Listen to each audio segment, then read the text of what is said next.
Today, we're joined by Blanca Bastos, the founder and managing director of bstructural, a consultancy dedicated to connecting people, processes, and systems to drive sustainable growth and operational efficiency.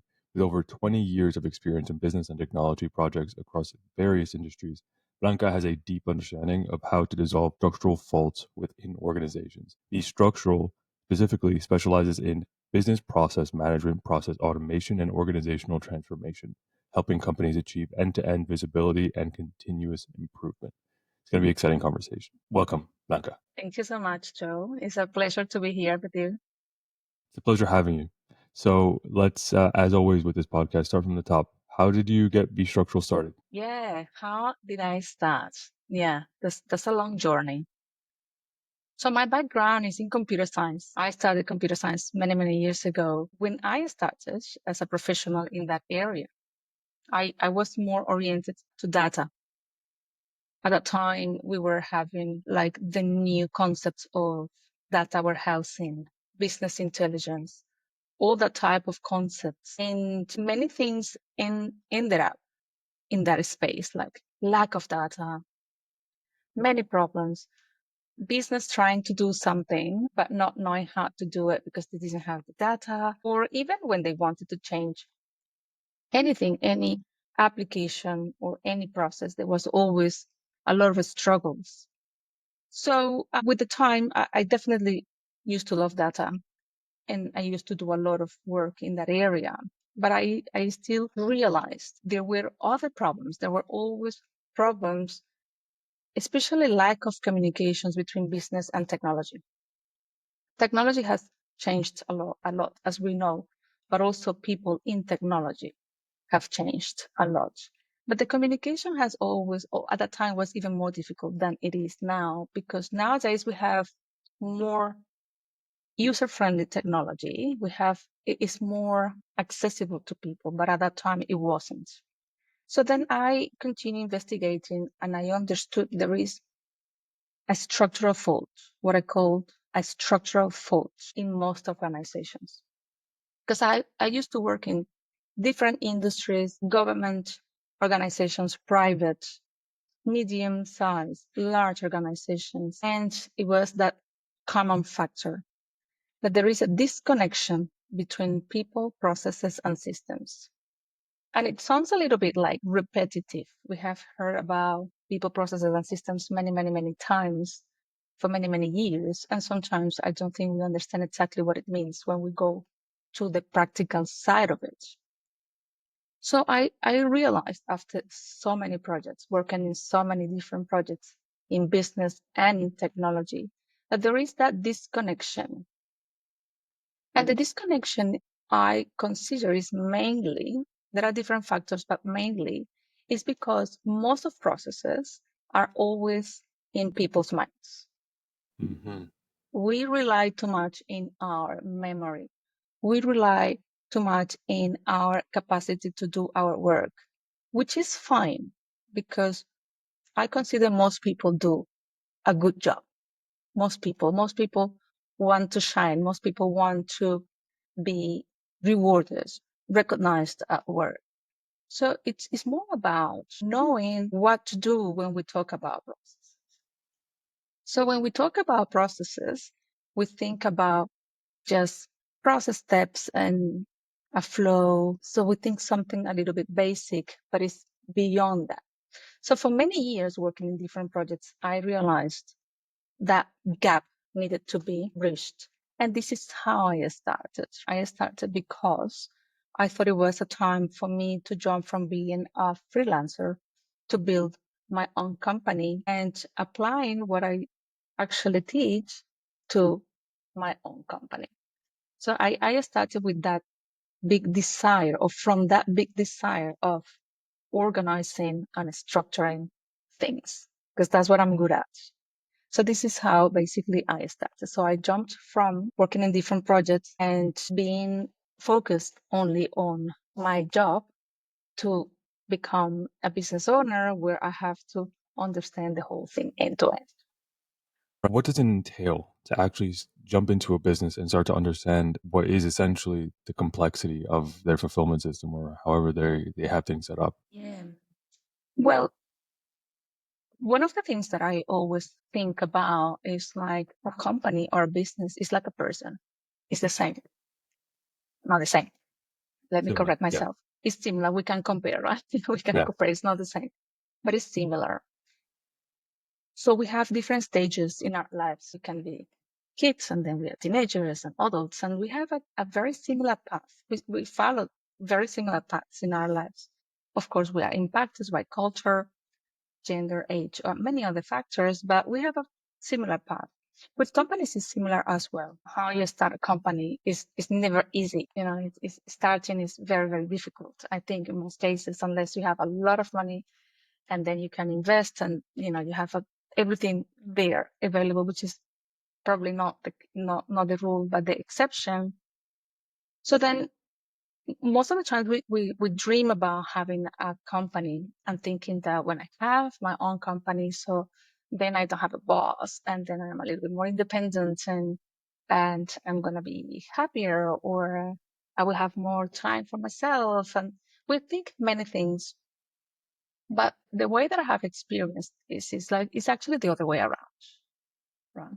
The only way to grow a company or for your company to grow is from you growing. So your company says a lot about yourself, and what you offer is something that you have to check really well, because probably it's something that is lacking in you deep inside, or is something that you're good at, but there are other aspects of the company that you are not great at, etc. So forming a company is as difficult as I think many people know. But if we, during the process, we have joy, we have growth, and we have a real desire of doing it, definitely it makes it a little bit easier. Right. It's like a qualitative analysis of what it takes to create systems and to continue creating a business that improves over time, improves their systems over time. So I'm wondering if you can actually give us a quick success story for Be Structural on where you made an impact on a client's operation. Yeah, definitely. Yeah, so I will give you an example of a company. I'm not going to give names, but there is a company in the construction industry where they have a lot of processes, or they had a lot of processes manually. It's starting from the moment that they still had paper. They still had sending PDF to clients for them to print, fill in, sign in, scan, and email back. That is a very, very, very dangerous thing to do nowadays. It's very inefficient, and they were losing definitely a lot of money. They were also facing a lot of turnover in staff in the company. People were really tired of calls from customers and all that it takes. Now, when we started to talk about processes, they were reluctant to do that. I remember one of the C-level people there saying, we don't want to be dictated by processes. That's not what we want. We just want a system face to the customer for them to do automatic things. Yes, that's the end goal, to automate certain tasks, especially when you're facing the customer. However, if you don't understand where the failures come from, it's going to be very difficult. If you don't have the recipe of the food that you want to prepare written down somewhere, and if you take time again to make that delicious dish, you will have to, most likely the recipe is not going to be the same when you try to do it. Something is going to lack because you will forget the amount of ingredients and many other things, other steps. So it's the same with your processes. Even if you know them very well, there is a moment when you will forget things. So for them, they use that word. We don't want to be dictated by a process. So I asked them, what does it mean to be dictated by a process? So does it mean that you guys are not following processes? So they say, yeah, of course we're following processes, but we don't want to be dictated. We don't want to be rigid in the way we do something. So I say the problem, the lack of problem here is not that is rigid. The problem is not modeled, it's not documented, and it's not managed. There is no process intelligence behind your processes.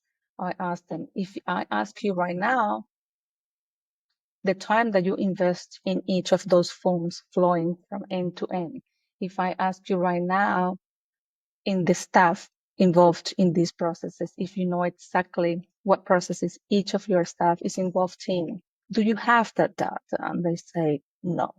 So this is when our journey started with training. So training is always important, and training, it could be formal or not.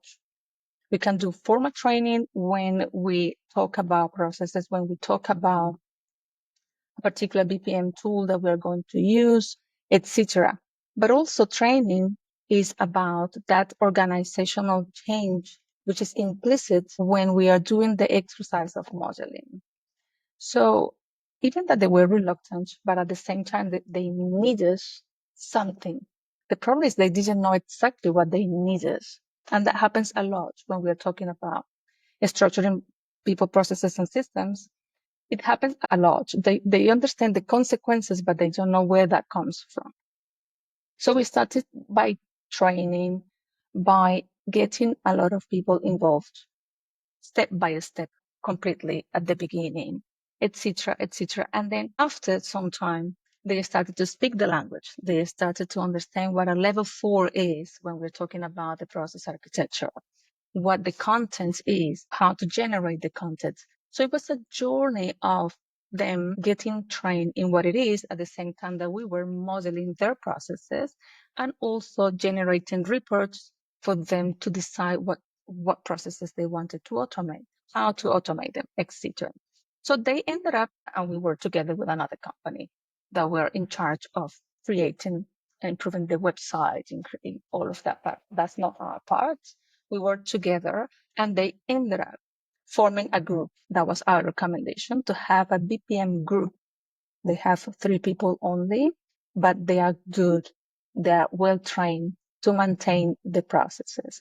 So this is a very successful story, not only because they achieved having some process automated, but also because their people are now trained in that.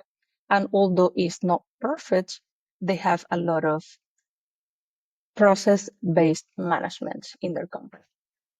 So, I mean, there's a lot there. I mean, it sounds like it was really transformative because on multiple fronts, you're both improving the processes, removing a lot of the inefficiencies, but also training the people on, their people and creating an entirely new unit to make sure that the processes get continually updated and managed and get more efficient over time. So it's like a constant and never ending improvement of the systems once installed. So I'm wondering, okay, what sort of like structural faults do organizations tend to have before you jump in and start doing this type of work? And then thereafter, do you have a very specific methodology that you install into organizations?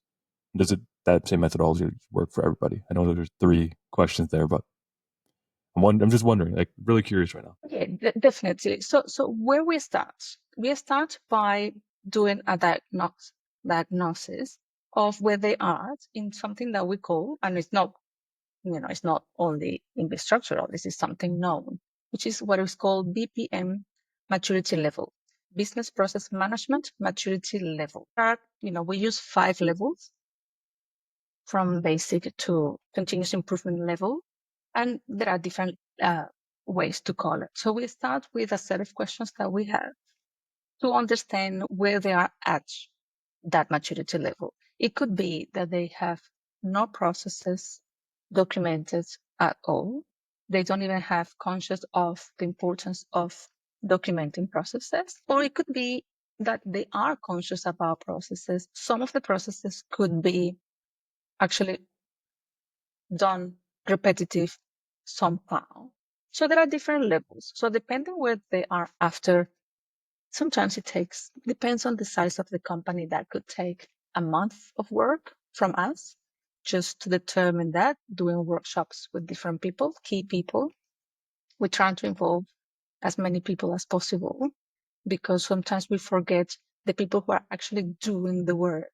And sometimes some management believe this is how we do things, And then the people doing the job say, this is not how we do things. So then we try to get as much people involved as possible. So then that's the first step. We do that, right? So then we explain to them the levels of maturity, and then we ask them, where do you want to go from here? Which level do you think is the level that you can achieve? And again, all of that require educational. It's an educational process, as I said, formal or not, is educational. Then they decide what is the next step, what to do. So we usually recommend our best approach is to do top-down approach, but it's not always the case. Sometimes, depending on the size of the company, they start from a unit, and then we go like bottom up, mapping whatever we can, and then see where that goes into the whole process architecture. We have to do a lot of work when we're doing the diagnostics, because we have to understand also if they have a strategy in place, if they have business architecture in place, if they have enterprise architecture in place. So it's a lot of things depending on them. And that's what is the maturity level that we are measuring. Then after that, when they decide, so then we start to design the next step, usually between 3 and 6 months. So we start to model, and we start with the process architecture if they don't have any, based on the business capabilities, et cetera, et cetera. And then from that, we define, process high level. As I said, is the recommendation. And then we start to model processes with them. And at the same time, we generate reports to understand what processes are candidates for automation, et cetera, et cetera. So the method is about following diagnosis, then deciding what to do, modeling, training, and then defining the continuous improvements for themselves, right? We always recommend anytime we can jump again and do consultation for them, but we recommend that they get self-sufficient and then train some people, as I said, to form a BPM group.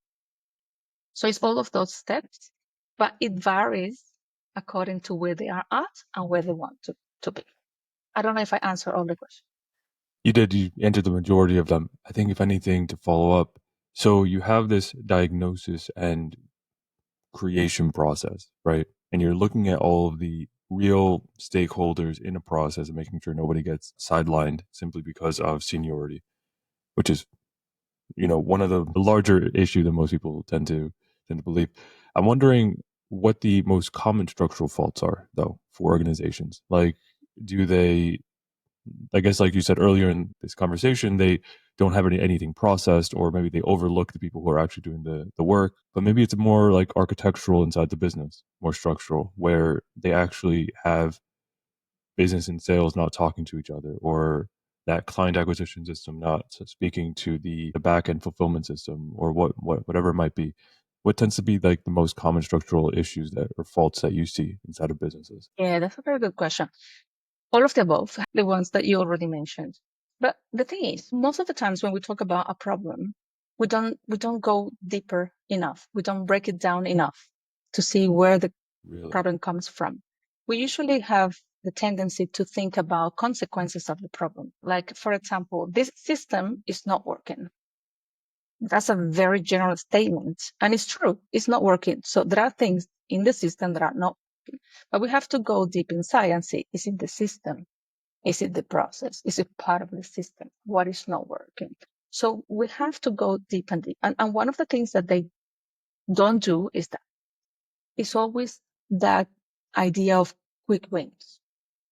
That quick win sometimes is, I understand the quick wins. I mean, don't get me wrong. Sometimes when it's quick, it's not a win. It's Right. usually not a win. And sometimes a little bit not a win. But it's always about money. Again, I can't underestimate money. First, I love money and we need money, and many things are about money. But when we focus on the consequence of a problem and not the actual root, and still when we think that's the root of the problem, we have to go deeper. That lack of time and analysis for many companies is a very structural fault that I have found in many companies, in many industries, and wherever I've been, is that insistence of going quick trying to do everything in projects, trying to solve certain problems just by adding a new system. People tend to have systems and then they start to create the most used tool in any company, Excel, Right. just to try to understand what is happening within the system, right? You can see that in many cases, in many companies, I have seen many meetings. People complain about meetings all the time. I don't have time to do my work because I had back-to-back meetings today, the whole day. I understand that it's terrible. And the problem is because people don't have the processes documented, they recreate the processes all over and over in each meeting. That's very expensive. They don't know it, but it's very expensive. We talk about something that we talked a week ago, but because it's not documented anywhere, we still need to understand it. We need to talk about again. Oh, you told me that to get these numbers, we need to go to this system. Is that correct? I don't remember. And then people have to repeat themselves. Well, yes, you have to go to that system and also you have to talk to this person. That's a process that is not documented somewhere, and they are trying to recreate the process or different process. Having that process management or process-based management mindset in a company is very common, and that's structural. Very accurate according to what I've seen as well, because I'm doing growth partnerships and I'm looking at businesses to acquire. I'm seeing that time and time again. Some have maybe one core process mapped and outlined, but then they always blame the system instead of themselves for not improving a certain part or not looking at their own management approach or whatever it might be. So I that sounds accurate to me. Considering like we're in a current era of AIifying everything, throwing AI and anything that moves, right? I'm wondering how, according to your experience, how some businesses are approaching the technology behind a process. Do they tend to think that a technology will solve all their problems instead of looking at the actual steps in the system? Yes, definitely. People ask when you talk about anything, technology, they will always ask, do you apply AI there? Or how is AI impacting this? It's very common nowadays. And AI definitely is there and it's not going anywhere. And it's very useful. Definitely, I think it is. But if we think about AI, artificial intelligence, so we have to say it's intelligence, first of all. We're talking about intelligence. Intelligence is a characteristic, particularly of people. Now, it's artificial. Where that intelligence is coming from? From people, right? There is no other way to do it. It's coming from people. When we use for our personal things, like creating content or asking a question, nowadays we are not asking, like you're not asking your friend, you go to one of any of the AI tools and ask questions. Oh, I don't remember what is the capital of this country. And you go straight away, right? And you can ask little things and you can ask big things like create content or, many things, videos and all.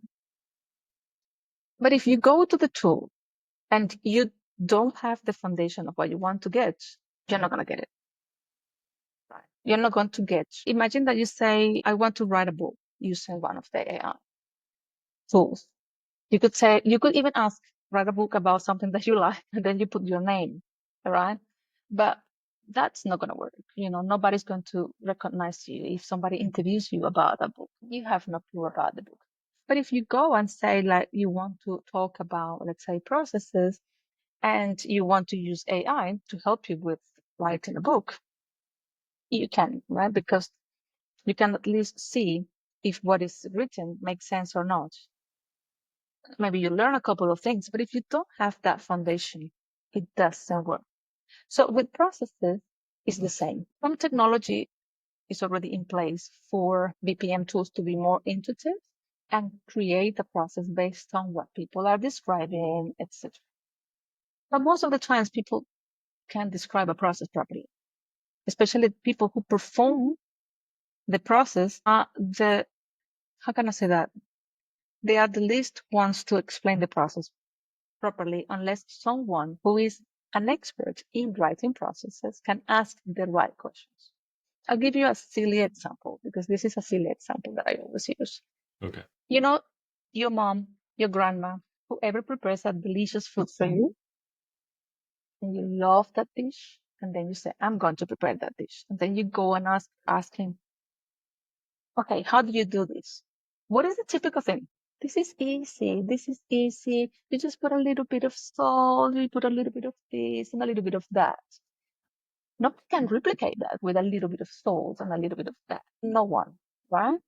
So a process is the same. Ask someone who is an expert at doing something to describe step by step. They will forget a lot of steps because it's already in them.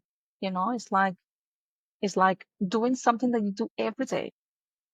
You will forget certain things because for you it's automatic. So when we are modeling processes, we have to know how to map processes. I'm not an expert at that process. It could be something really that I have no idea how to do, but I will ask the right questions for them to give me what I want. And that's a difficult part when we are modeling processes. So then if you use AI will come up with whatever they think it is. And because the person is not an expert at modeling processes, they will say, yeah, that's what it is. So it's dangerous. It can be. It can be. It's like a crutch in a lot of ways, and it doesn't actually fix the underlying issues and that processes that ultimately culminate in business processes. So, those questions that you asked, what questions can founders ask themselves while they're trying to map out their own processes? So, to identify when they need somebody like you to jump in or how to essentially fix something before it breaks the entire business. Yeah. So first, when we talk about processes, many people think it's a list of tasks, right? They think it's a list. Okay, I first log in the system, and I secondly download this form and whatever it is, right?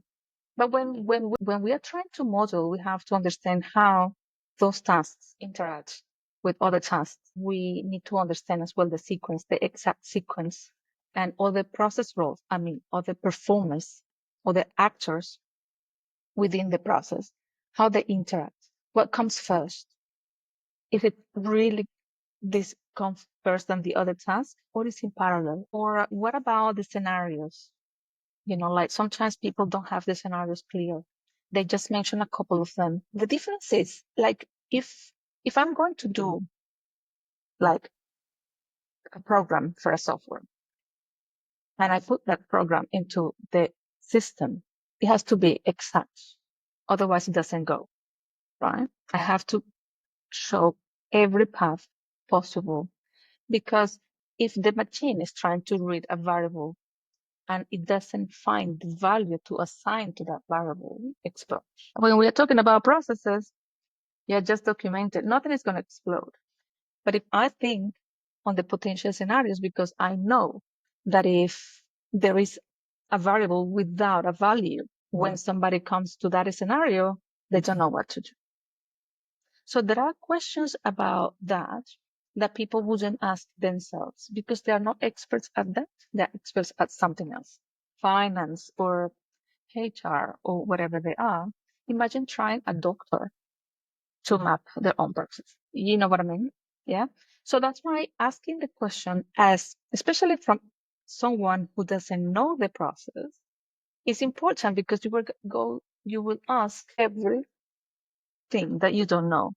And if I understand that process at the end, anyone. It seems like a process isn't as simple as a linear step by step checklist, right? So when founders are looking through their processes to try to understand how to better improve them, they have to look at scenarios, at parallelized tasks, at how one step feeds into the other, and potentially even like error handling, similar to how you would in software, but understanding that it's people at the end of the day. So how do people error handle themselves? And taking this a step further, it's like, okay, well, what sort of resources, what sort of additional um, guidance can be given at certain parts of the process, and then they can continue that process without higher up like intervention. In terms of like process automation and installing a process, I can imagine that changing the way the company does something can be difficult. You can ask all the right questions, think of scenarios, and even train them. But what sort of obstacles do you tend to face whenever you're trying to actually get people to change their habits, change the way they do things? It's very difficult, especially if you start a journey of BPM as a project, the probability to fail is high because a project already in your mind. What is a project? Something that will finish sometime, right? If I say a project to get this form automated, that project, it will finish, right? And when I finish the project, I'm going to hand over the results to someone else and I'm free. So that's a project. Processes is part of the structure of the company. It's continuous. I mean, the most important part of the processes is to make it continuous. And that's the difficult part. So it doesn't work all the time, but especially when the company is quite big. And if they didn't grow structurally with processes in place, it's actually difficult. And then you have to do it function by function. And while doing that, when you implement something here and then you have to go and implement somewhere else, this part gets a little bit like not maintained properly. Right. So that's why the most important thing about BPM is understanding the concept, understanding what is behind, and that takes time. If in the company, it's like, for example, when you are building your business, you know that you will need accounting. Somehow you will need either an accountant, a set of them, or you will need software. Nobody questions, is going to give me some profits when I do accounting? No. You have to have certain legal parts. You have to create contracts. Nobody's asking. I'm not going to hire a lawyer because that's not going to bring me profit. Nobody does that. But when you want to implement BPN, everybody wants to understand straight away how they're going to recover the money that they are investing. Yes, I understand. If you don't have money, you cannot do it. But at the same time, it shouldn't be that arguable that it has to be from the very beginning showing you numbers because it's about the whole company. And eventually, of course, you will see the productivity. Just producing so many meetings to recreate processes again and again. Just even if we don't calculate that, there is increasing productivity and reduction in cost and effort just by default, right? So then you gain time from people who were busy in back-to-back meetings doing something more strategic for the company. So definitely you will recover or you will recover the money eventually, but not only that, you will have something working better. Do everybody understand that? What happens is since from the moment that you arrive into a company that as an employee, there is a way to work here. Even if you are not good at that, either you adapt to that or you go and it will happen naturally. For example, if I go to a company and the first week, the first 2 weeks, I don't even have a computer, right? And it happens in big companies, small companies, medium companies. Then we start with with the wrong mindset. Like if I don't have a computer, maybe I can leave early, or maybe I can not go to the meeting because I don't have a computer. You see how the mindset starts to be terrible. But if I go to a company, I have everything that I need. I have the computer. My name is in the system. I have my email address is working, right? And then people tell me, okay, this is your in your intranet. When you click here, you're gonna see the processes that we have, and you will see where you are at in the processes. And then these are your processes. Uh-oh, right? If I go to a meeting, I need to be ready to say what like what processes I am involved in, and I'm more prepared, and not only more prepared, but also I'm alert. Everybody's going to be saying the processes. I'm going to be behind. So it depends on very, very important details from the very beginning. Right. And you can correlate a lot of these details with some of the holes in like general business finances or general business efficiency. There's a statistic that says generally it 50% of new hires don't work out, right? Either because they don't perform or because they end up leaving. So then how much of that can be actually be attributed to faulty systems or inefficient systems? 50% of new hires for, let's say, for example, for my growth partnership, we do like 14 different marketing and sales roles all in one. In order to hire for all of those people, it would cost 23 hours total to hire those people, right? So you can imagine that if a company is actually going out hiring an entire marketing team, 423 hours invested, and then 50% of those people don't work out, and then the sum total of their salaries is like $1.2 million worth, you're not just losing around $600,000, you're also losing around 200 hours of work that could have gone into more fruitful things. So the idea of, high performing, well put together processes that help new employees ramp up within 90 days, arguably within 7 days, if they can hit the ground running and then be impactful within the first 24 hours. When I was an engineer, that was one of our, like my own personal KPI whenever I entered a new team. And that is one of those KPIs where that differentiates you in the eyes of the management, in the eyes of the organization, and for yourself and your own capacity. So it's like if you don't have the right systems, it sounds to me you can't get any of that done, and you end up wasting a lot of money. So I'm wondering, okay, when you're talking to people who are considering updating their systems, or for people out there who aren't yet in the know of how important it is to have efficient and productive systems, what sort of conversations do you have to have with them in order to convince them? Is there a lot of education that happens up front before you ever sign them as a client and jump in? Exactly. You're totally right. And you got it perfectly right? You already calculated, right? By your own experience, you already calculated the time and the money that you spend to hire people. And if 50% of that people don't work, so then you already calculated, right? So now, do C-level executives have the time to have all of these conversations? Most of the times they don't. Most of the times they don't. And most of the times they don't even want to have the conversation. And I understand because they have a high level view.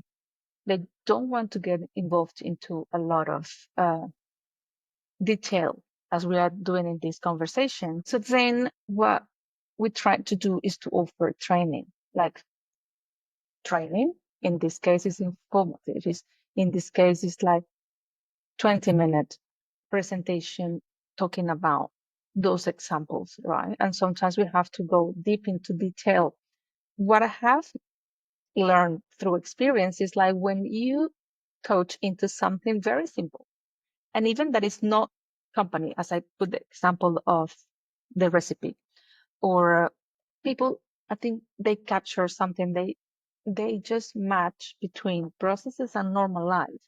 And processes is not something separate somewhere in a system that nobody's gonna do anything about. They can see the processes is everything we do since we wake up in the morning. It's not just something that is very far from us. So trying to get their attention for some 15, 20 minutes in a presentation, which is informative. Of course, talking about numbers as the one that you mentioned. And then sometimes we use as well numbers with meetings, right? We say we have 10 people in the meeting. Each person is, I don't know how much per hour, just in an hour, how much money you are investing in that meeting. It seems that it's part of work, but it's a lot of money involved in meetings, more than we believe. So we have to use that type of examples for them to capture. And it takes time. It takes time. It doesn't go straight away. Like, oh yes, we want processes. Like usually nobody wants processes. Usually it's not something that people feel so attracted to, right? It's like going to the dentist. It's not that, yes, I want to go to the dentist. No, it's you have to go to the dentist, right? So there are certain things in life that we have to do, even if we don't want to, or even if we are not really happy to do. It's our own, it's for our own good, for our own benefits. So it Right. takes time with people. I can imagine. I can imagine. Who tends to be your best clients? So if people are clients, who are willing to grow strategically.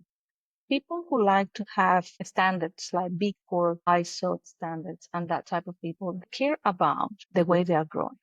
So in terms of size, medium to large, and I count more the number of employees in a company rather than the revenue, because there are companies with big revenue.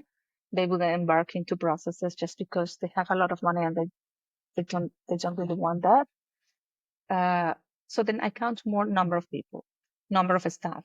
When you have your company, the company is growing. At the very beginning is you with another 3, 4 people. You know exactly what you do. You all know what you do. You know what your staff does. But when you have 30, 40 people already, then you lose visibility. This is the moment when, if you haven't started, it's a good time to start. It's a very good moment to start. So the ideal client is that medium to large, and they want to grow strategically. There it is. So growing strategically, medium to large. So what sort of teams do you like to start with when it comes to like onboarding a new client, or do they already have a target point inside their processes that they want to talk to you about? It varies because sometimes there are companies that they have continuous improvement in place. So they are interested in understanding more about processes. Those customers are usually good customers. There are other cases when it's IT, when they are doing digital transformation and they notice they learn. Sometimes with IT companies it's a little bit difficult because they start a little bit late. So they make all decisions, they make all decisions, they plan everything, and suddenly they want to what they call map processes just for that purpose. So sometimes those are a little bit tricky because we have to explain what we actually do and why we do it, right? We help them as well. And sometimes if they don't want to, let's say, acquire the tool, a BPM tool, we can use the tools that we use and then just give them the results of the processes. If it's only for the purpose of designing the solution rather than actually managing the processes. So we can do that as well. So it varies. Sometimes it's finance because they want to actually change the finance processes. So then they just see it as a finance thing. Yeah. So it depends on the company. It varies. So it varies, but ultimately you start with the client, you show them essentially how much better things can be, and then you expand from there. Correct. Correct. And sometimes we even start with analysis, not even processes yet. For example, we have worked in companies where we have to do analysis in certain things for designing solutions because we also offer those services because that's the beginning or the entrance to actually people to understand processes. Because as I said before, it's not like people are ready to do processes. It's not like, oh yes, please come and help me with processes. Usually that's not how it starts. It starts with a lack of something, a problem that they need to solve. So then we offer business analysis and that type of services. So then from that, when we are helping them to analyze uh, the problem and to find a solution, we also tell them about the importance of processes and we educate them and they decide if they want to do it or not. So in terms of your own marketing and sales processes, what sort of systems do you have in place right now? Well, that's a very good question because there is a lot of improvement areas in our marketing and sales processes at the moment. So we actually working right now, starting to work with an external company who are helping us with that. We are planning, like I particularly planning to finish a book that I started to write last year and haven't finished.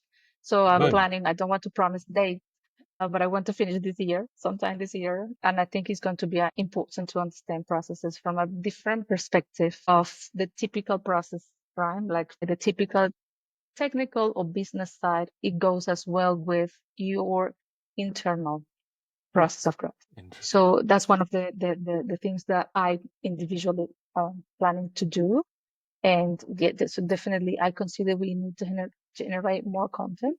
That we have to do that in our process, and definitely continue building a network of referral partners. And so we have to do a lot of things in that process, actually. Got it. So, I mean, amazing that you're going in that direction. Amazing that you have a book. That's a about to get released. A couple times in this conversation, you mentioned that sometimes the processes that there are in a business are a reflection of you and where you are, and you sometimes are actually the bottleneck of whatever's happening inside the business. So to use your words, there's the root, and then there's what's even deeper than the root, right? I'm wondering, Yeah. the book, does it dive into that? What's the idea behind it? Yeah.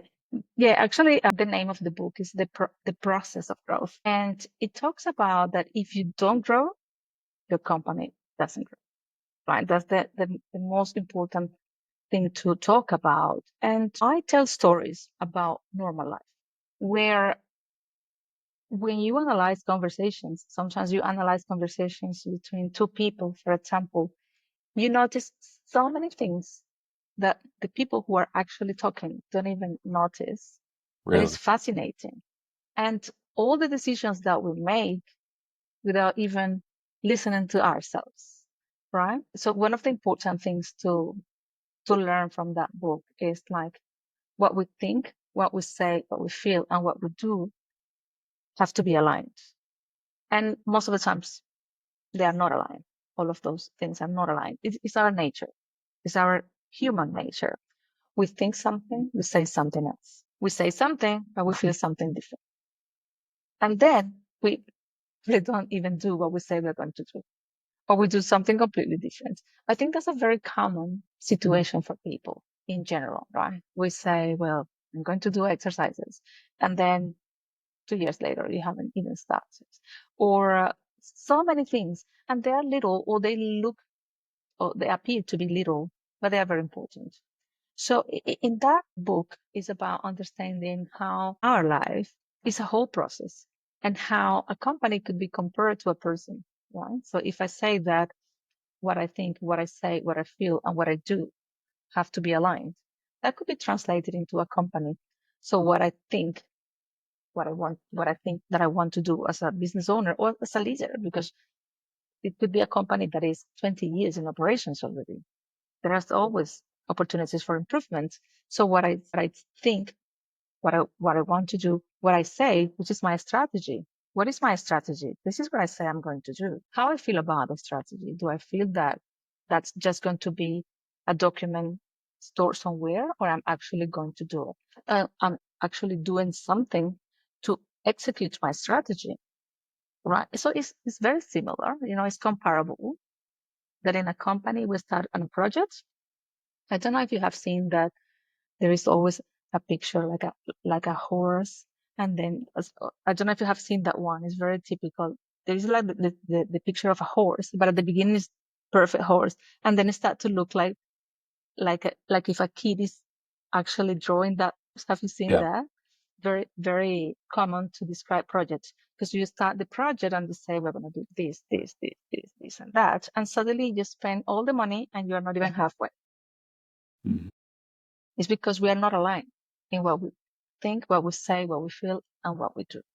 So that's a little bit of what the book is all about. So you're diving into the alignment, personal alignment that ends up becoming the actual produced result to a certain extent. And are you connecting it back into the processes that people have inside their business? Or is this just Not both. personal? It's a little bit of both. It's a little bit about checking your own life, checking yourself and your growth, where you want to go, and how that translates into your business as a business owner or as a leader in your business. How the way that you live your life reflect into your company, and why if you're expecting your company to grow without you growing, that's not going to happen. And also what in fact means to grow. Is it just about aging? Is just about achieving more things?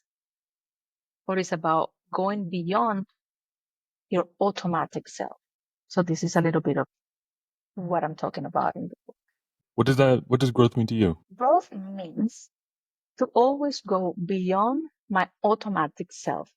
What does it mean? We all create a personality. We all have what we call personality, right?